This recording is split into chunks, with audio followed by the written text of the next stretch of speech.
America ने Israel को हजारों की तादाद में गोला बारूद और मिसाइल देने की तैयारी कर ली है। इजराइल इससे खुश है, लेकिन बेंजामिन नेतन्याहू के लिए बहुत बड़ी बैड न्यूज भी है, क्योंकि अमेरिका ने इजराइल को साथ ही एक ऐसी सलाह भी दे दी है जिससे इजराइल ये युद्ध हार भी सकता है।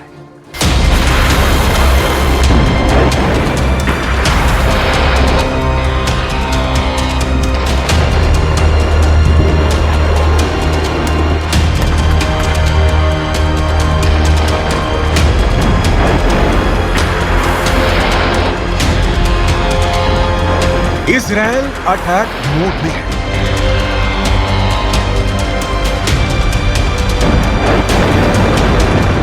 ईरान पलटवार की तैयारी में है।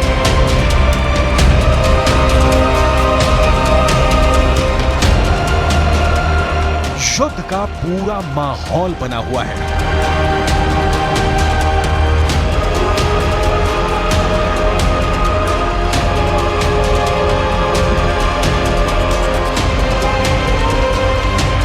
मिसाइलें तनी हुई हैं।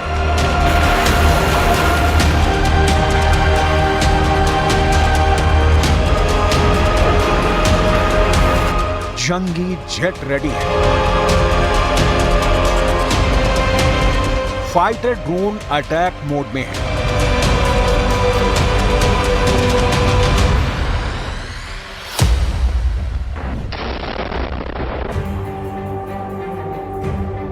दो कट्टर दुश्मनों में आर पार की जंग की नौबत किसी भी वक्त आ सकती है, मगर इस टकराव में जो बड़ा ट्विस्ट आया है उसे समझने के लिए ट्रिगर पॉइंट पर चलते हैं। अप्रैल महीने की पहली तारीख सीरिया के दमिश्क में बारूद बरसा, ईरानी दूतावास दहला। ईरान ने हमले के आरोप सीधे इजरायल पर लगाए। इजरायल हमले से इनकार करता रहा। अमेरिका ने तो खुद को दमिश्क हमले से दूर दूर तक अनजान ही बताया। दमिश्क अटैक के जवाब में ईरान ने सैकड़ों ड्रोन और मिसाइल की बौछार इजरायल पर कर दी। ईरानी हमले से अमेरिका ने इजरायल को कवर दिया। सुपर पावर के साथ नाटो कंट्री भी इजरायल के कवच बने। इसके बाद जब ईरान के शेखरी बेस को धुआं धुआं किया गया, तब भी अमेरिका ने हमले पर आधिकारिक बयान नहीं दिया। इजरायल की इराक स्ट्राइक से भी अमेरिका ने दूरी बना रखी है। इसके मायने क्या है? क्या युद्ध में इजरायल अकेले फंस गया है?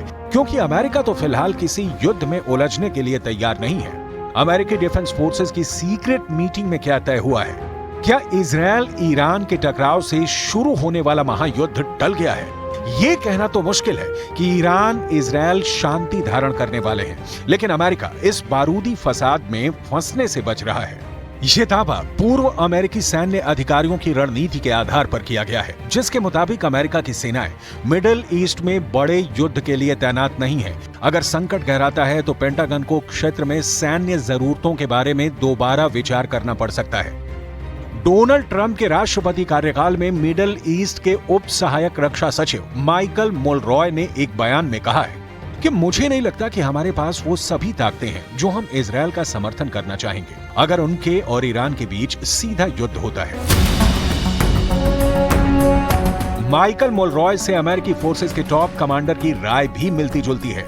खाड़ी में अमेरिकी सेना की कमान संभालने वाले 4 स्टार जनरल जोसेफ वॉलेट मानते हैं कि अमेरिकी सेना को अपनी रणनीति पर फिर से विचार करना होगा कि क्षेत्र में हमें कौन सी आवश्यक टिकाऊ क्षमताएं बनाए रखनी है। बड़ी चिंता लंबे वक्त तक इलाके में बने रहने की हमारी क्षमता है।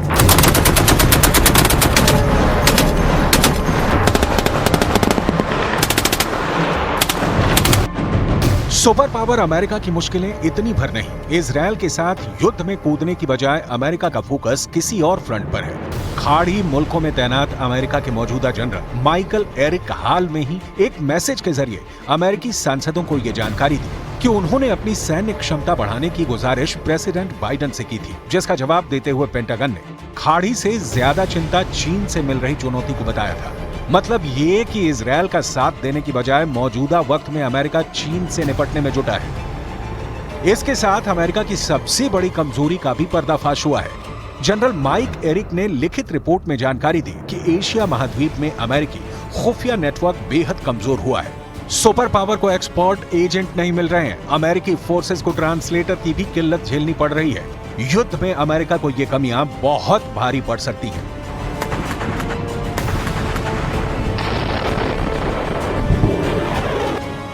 साफ है कि अमेरिका अपनी कमजोरियों को दुरुस्त किए बिना तो युद्ध में उतरने नहीं जा रहा। ऐसे में इजरायल का हाल यूक्रेन जैसा न हो जाए, जिसने अमेरिका की शय पर रूस से अदावत मोल ली और अंतहीन युद्ध में उलझ गया।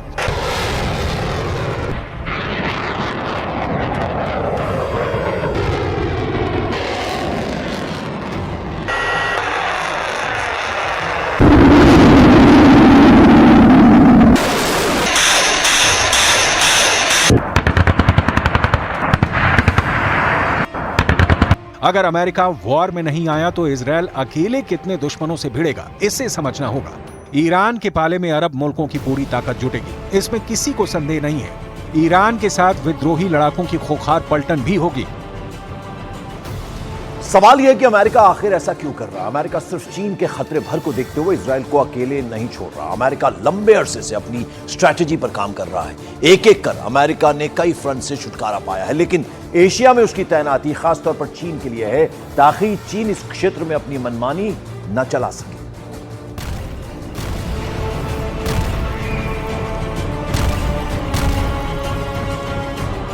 ईरान को पर्दे के पीछे रहकर रूस का साथ भी मिल सकता है। पाकिस्तान और अफगानिस्तान के कट्टर आतंकी भी ईरान के लिए कुर्बानी देने के लिए तैयार बैठे हैं। अकेला इजरायल इन सबसे कैसे जंग लड़ पाएगा, कब तक लड़ पाएगा, कहना मुश्किल है। लेकिन अमेरिका सिर्फ चीन के खतरे भर को देखते हुए इजरायल को अकेले छोड़ रहा हो, ऐसा भी नहीं। अमेरिका लंबे अरसे से अपनी रणनीति पर काम कर रहा है।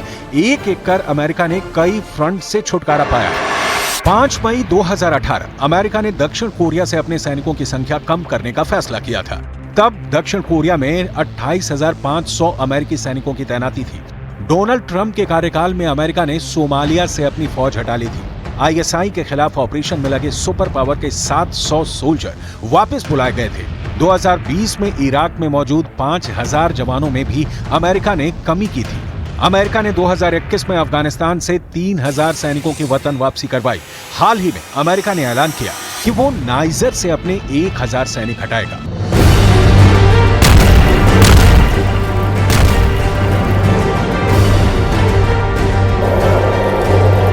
अमेरिका ने पश्चिम अफ्रीकी देशों से सैनिकों की वापसी का पूरा प्लान बना रखा है।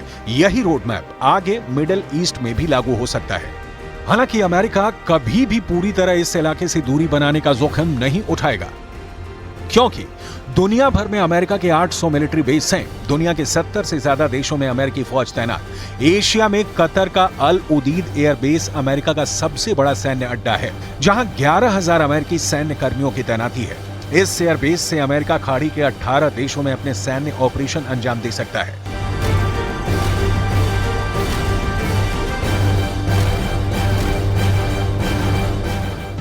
मगर अमेरिका के लिए यही सैन्य तैनाती मुश्किल की भी वजह बनती है। खाड़ी में मौजूद तमाम आतंकी गुट इन अड्डों को आए दिन टारगेट बनाते हैं। अमेरिका को दुश्मन चुनने की जरूरत भी नहीं पड़ती, उससे दुश्मनी मोल लेने खुद ब खुद आ जाते हैं। ऐसे हालात में अमेरिका एक नए फ्रंट पर आर पार की जंग से बचने की रणनीति अपना रहा है। लेकिन इजरायल चाह कर भी युद्ध से अलग नहीं रह पाएगा, क्योंकि ईरान का गुस्सा 7वें आसमान पर है। इजरायल के हमले से घायल ईरान पलटवार की तैयारी में है। अरब वर्ल्ड में ईरान का समर्थन भी बढ़ता जा रहा है। इराक, सीरिया, जॉर्डन, तुर्की जैसे इस्लामिक देश सीधे तौर पर ईरान को सपोर्ट करते हैं। एटमी ताकत पाकिस्तान भी खुलकर ईरान के साथ है। ऐसे में अकेला इजरायल सभी देशों से टक्कर ले पाएगा, ऐसा मुमकिन नहीं। ये भी सच है कि इजरायल बिना नेटो और अमेरिका के सपोर्ट के जंग में उतरने की गलती कभी नहीं करेगा।